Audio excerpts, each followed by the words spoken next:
give you a roadmap how you can succeed this coming year, because I know real estate agents are right now, there's many of them who are struggling and who have had kind of an off year in transactions and just not really lived up to expectations they've set for themselves. So what is next year going to look like? And let's just kind of talk about a little bit about that.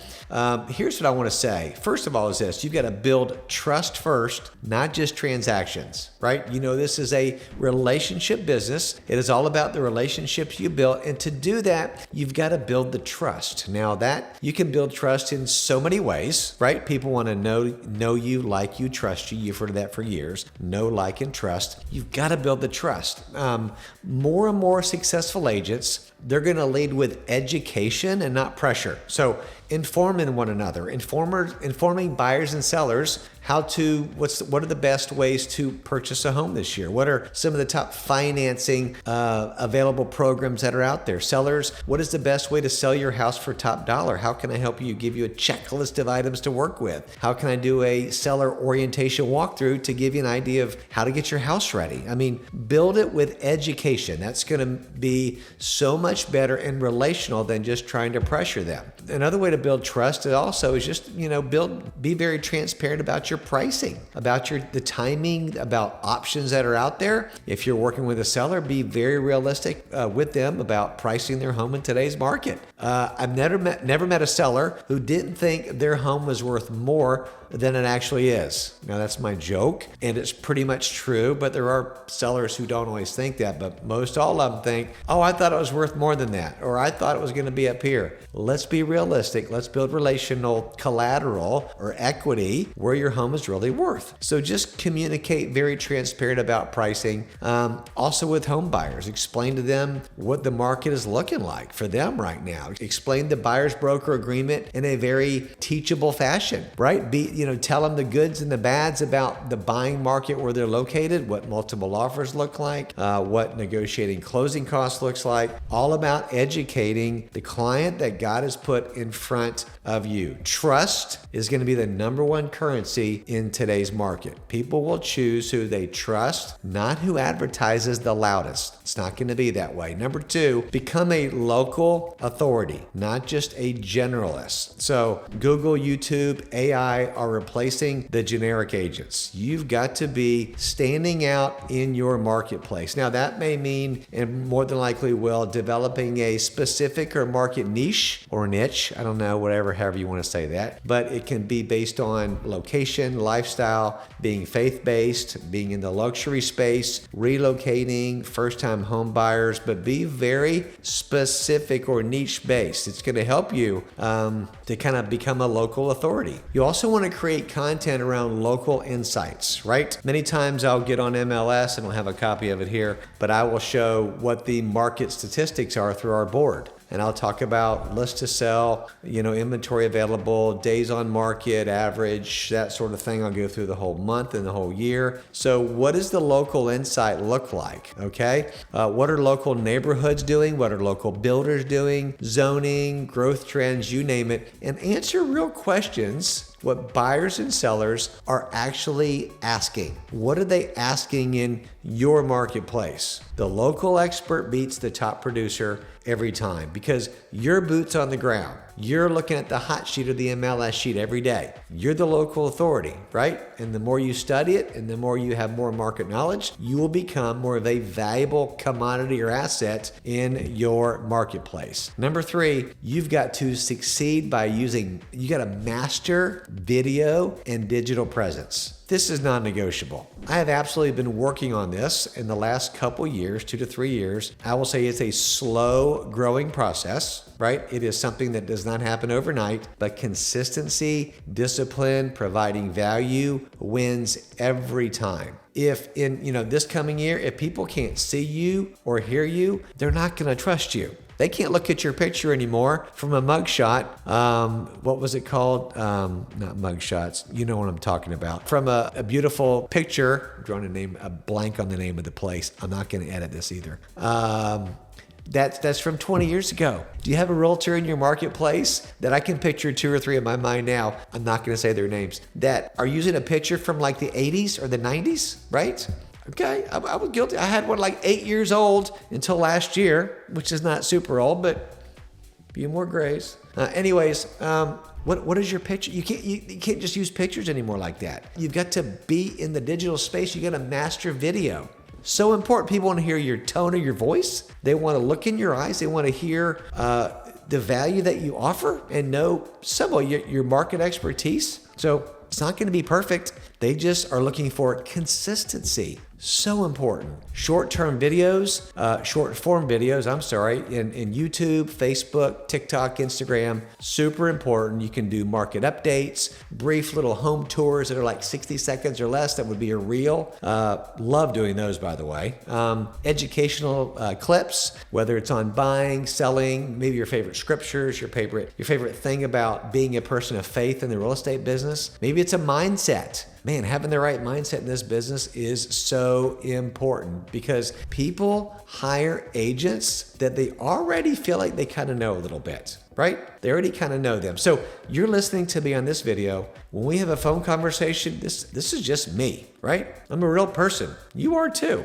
And when we pick up the phone and talk, you already know, you've already heard me. I haven't heard you yet. I haven't got a chance to hear your tone or to have a conversation with you, but you already know me. So hopefully, even by doing this video, you're already knowing me. Hopefully you like me. People pleaser here a little bit, but I'm working on that. But know, like, trust me, and we've already at least have a little bit of relationship base. So same thing with your buyers or sellers. They're going to do this. They're going to stalk you on social media. Just saying. Usually when there is a husband and wife, one of them, usually I say stalk, please don't I'm not literally meaning that. They're going to check you out on social media. They're going to go to all your social platforms and they're going to check you out. They're going to make sure you're not some weird dude or lady coming to their house to sell their house, or that's going to show them homes that you're a freak, right? They're going to try to make sure of that. They're going to scan you online. They're going to see what your digital footprint looks like. And if it's not all that's cracked up to be, or if you got a picture from the 80s, you're probably not going to get the deal. So anyways, master that. Now I say master, do something all the time. Be consistent. Nobody's mastered it, meaning we're not perfect, but we get out there and we just put some content out there where people can get to know who we are. I elaborate on that one a little bit too much. Please forgive me. Number 4, educate sellers on strategy, not just price. The days of just kind of come list it and sell it, put a sign and lockbox on, sign in the front yard, a lockbox on the front door. Those days are kind of gone in most markets. In some markets, it's still pretty on fire. But in our Central Florida market and most of your markets, those days are gone. Winning agents are going to do this. We're going to explain pricing psychology, meaning days on the market, maybe the best day to go on the market, which there's no real, perfect idea with that, but there's a couple thoughts behind that.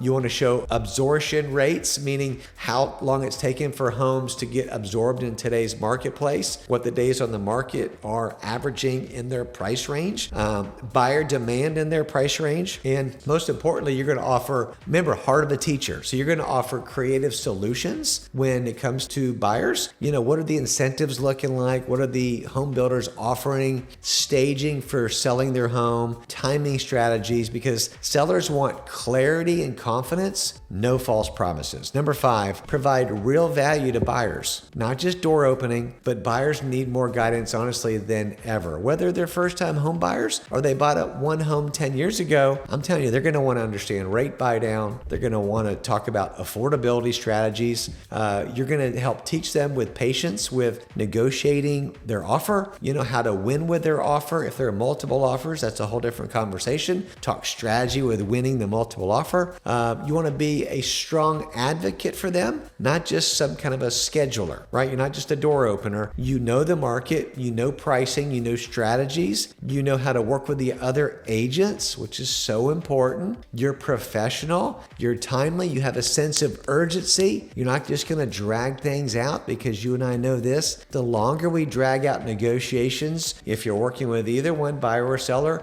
in my experience, the less likely it is for the deal to come together. Happened to me a week and a half ago. Dragged it out too long. The other agent was really nice, but they took too long to get back to me with their seller's counteroffer. My buyer got cold feet and they walked. But you know what? Kind of stuff happens.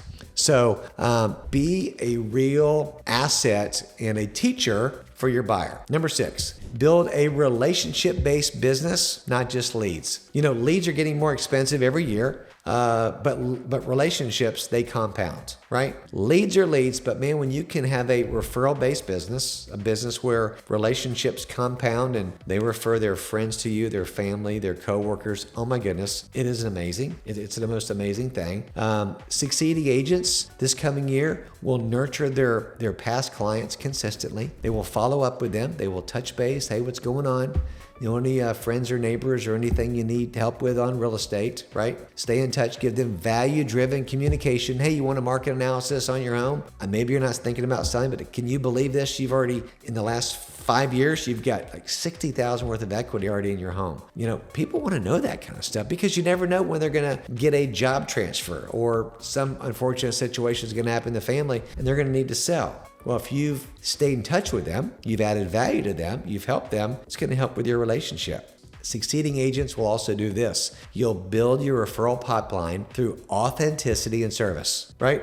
One great relationship beats 100 cold leads every day of the week. Number 7, align with a scalable brokerage model. Solo agents will feel more pressure in the coming year. Absolutely, but smart agents will partner with brokerages that offer collaboration, training, revenue streams, and support. You want to build your leverage through systems, teams, partnerships, and processes. So important. If you go into an unorganized brokerage who is not set up with great systems and processes, who doesn't have really great collaboration, where people are just kind of running on their own, it's not going to help you with long-term success. And you want to think, how can I build long-term wealth, not just annual commissions? What does that look like? Does my brokerage offer me stock opportunities? Does my brokerage offer me revenue share possibilities? Sustainability matters more than just ego. So keep that in mind. You want to find a brokerage you can scale with. Number 8, and the last one is this: lead with purpose and principles. People want to work with agents who stand for something. Okay? So you, Mr. or Mrs. Real Estate Agent, you will thrive this is so important. Just listen real quick. If you're hung in there this long, listen. Operate with integrity. I can't tell you enough. Operate with integrity. Don't cut corners. Do the right thing. Always tell the truth, even if it means losing a commission or losing a buyer, seller, or whatever. Always be honest with people. Always be transparent. Always do it with grace and mercy, with professional. And it's okay to be aggressive. Don't be a jerk. But man, people I've found in my 30 years in the business would rather work with somebody who's on top of it with a sense of urgency than somebody who's too laid back. Most buyers or sellers won't tell you, but they want a real estate agent who's going to be a go-getter. Be proactive. Okay? Again, there's a way to do that and be professional and not to be a jerk or some annoying person, right? So, but man, lean into being more proactive and aggressive than not. And that's just like a little side note, but it's so, so true. But operate integrity right in the middle of that. Serve people, not transactions. When we put that commission check behind us, we put that deal, that double-sided deal to the side, which by the way, they're great, but we think, okay, Lord, help me to serve the people, not the transaction. It's huge. And then align your business with your value and your faith. I tell you, that will go the farthest you can even imagine, because purpose-driven agents attract loyal clients and other agents. So bottom line, you're going to succeed this year if you're trustworthy, if you're educated, if you're visible, people can find you digitally. If you're local, you're relationship-driven, you're value-focused, and you're purpose-led. Not flashy, not pushy, not transactional, but you want to build a business that God will honor in the long haul, because this business can be an amazing business. It takes a while to build it, but it is super rewarding and fun too. So I hope you've enjoyed this video. I would love to connect with you. My name is Brian Stevens, eXp Realty, Realtors of Faith. All my contact information is below, and I hope you have a great day. God bless. Talk to you soon.